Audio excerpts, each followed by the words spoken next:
I started reading things, and I said to myself, you know what, I'm not going to doctors for a few weeks. All the doctors are doing are more tests to prove how sick I am. I know how sick, I know how sick they say I am. And I canceled doctor's appointments for a few weeks and was like, you know what if I don't take a blood test every week? And what if I just start listening to my body and telling my body positive thoughts and concentrating on the good things and telling myself I am getting better every day. So that's what I did, and within about 3 weeks I was off of all pain pills.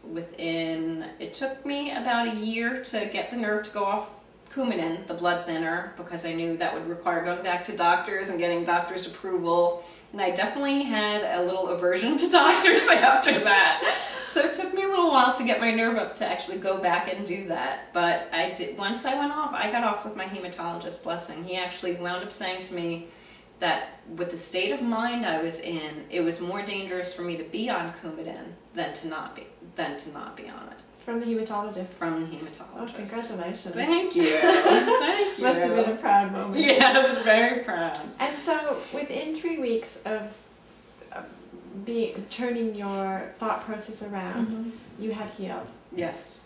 And have you seen that occur with other people? Yes, I have seen that occur with other people. When you start changing the way you look at things, and I'm not going to say it's not challenging, it's habit. It's, for me it was 35 years of habits. But if you keep telling yourself, look, it's this little bit of extra work, but how much better am I going to feel for the rest of my life, if I keep doing this? And I always feel that positive thoughts are so much more powerful than negative thoughts. So even if you find yourself drifting into those negative thought patterns, even if you take, what I did was I took 5 minutes in the morning, 5 minutes at night to just pay gratitude and to feel it, how grateful I was for my family, for my house, for where I lived, for everything. Yeah. And do you now coach people through that process? I do coach people through that process, and I also use modalities that I've found along the way. The last 3 years I found my love of healing in healing myself. So it's really taken me on a journey, on a spiritual journey, and I have a couple of modalities that I use as well, reconnective healing and Akashic record reading. And I use all of those modalities. I'm writing a book, Healing by Awakening into Consciousness, and it's all about, there's different ways to do it, and I don't feel one way is the right way for anybody, for everybody. Everyone's very different. Yeah. Do you mind taking a moment to talk about reconnective healing? Oh, I love it. I love it. I don't know, how much people know about it, but Eric Pearl was a chiropractor, very, well-to-do chiropractor in the Los Angeles area, and through a series of events, basically his clients started having healings, miraculous healings, started feeling his hands before he put them on them. He had 60 patients, 60 clients channel the same messages to him. You must continue what you're doing, you're a healer, you're reconnecting strings, you're reconnecting strands. So he was very suspicious and, didn't really understand, so really began a journey of trying to understand why it was happening, and I think really found peace when he met up with Deepak Chopra. Deepak Chopra, his advice to him was remain childlike. Like, stop trying to analyze it and just appreciate that you're giving people this gift. And then his clients started coming to him and saying, you know what, people around me are having healings, and then people around them are having healings. So he realized that he could teach it, and basically it's like an attunement to the frequencies. And I look at it as, there's all these fields around us that the other Eastern society recognizes, whether it's chi or ki, or prana. Western society has not integrated that yet into our medical system, but when we're negative, when we don't process emotions right, there are imprints that go on our fields, and it makes our energy not flow right. And when our energy doesn't flow right, we get disease and we get emotional turbulence in our life.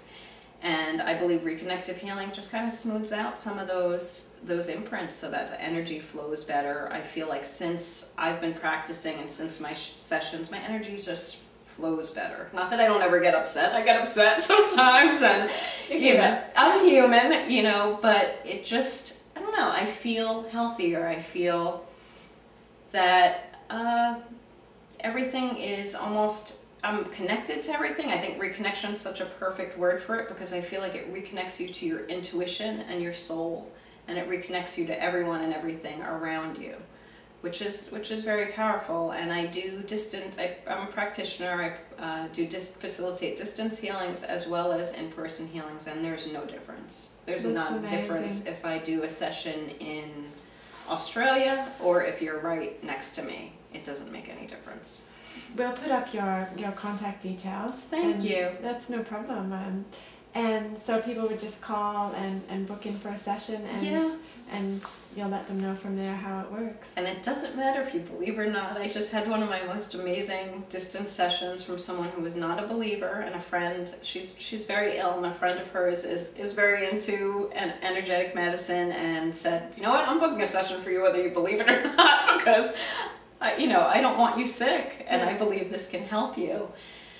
So I talked to her and tried to ease her mind a little bit. Look, I'm not a whack job, and really this is something that's not that crazy, and we hung up, and I did the session on her, and then, I heard afterwards from her friend that not only did she have like one of the most peaceful experiences of her life, she was shown like the happiest moments of her life, and she actually experienced situations where she was in a temple chanting. She experienced basically like past lives, and she didn't believe in past lives. And then she slept for 4 hours, and she woke up feeling the best she's felt in years. Amazing. Yeah.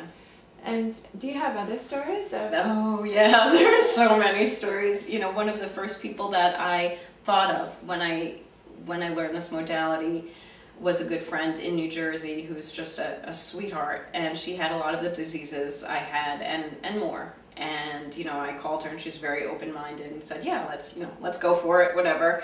In the first session, all her chronic pain went away, and she felt me there with her. And I did give her 2 more sessions, because it's between 1 and 3 sessions, and it's about 2 years, and she's off of her medications, and she even works part-time now, and so she's better.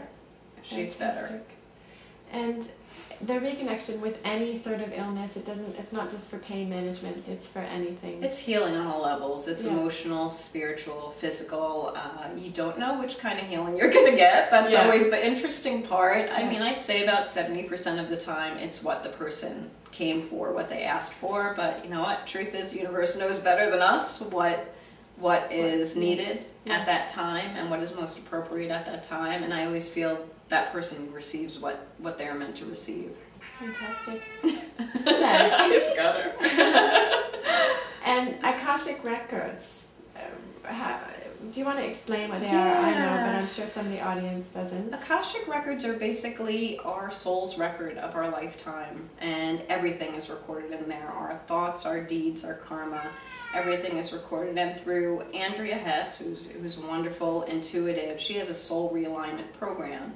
I learned how to access the Akashic Records for people. I go in and see not only their soul profile, which is always very interesting in itself, but blocks and restrictions from past life instances, and I can clear them.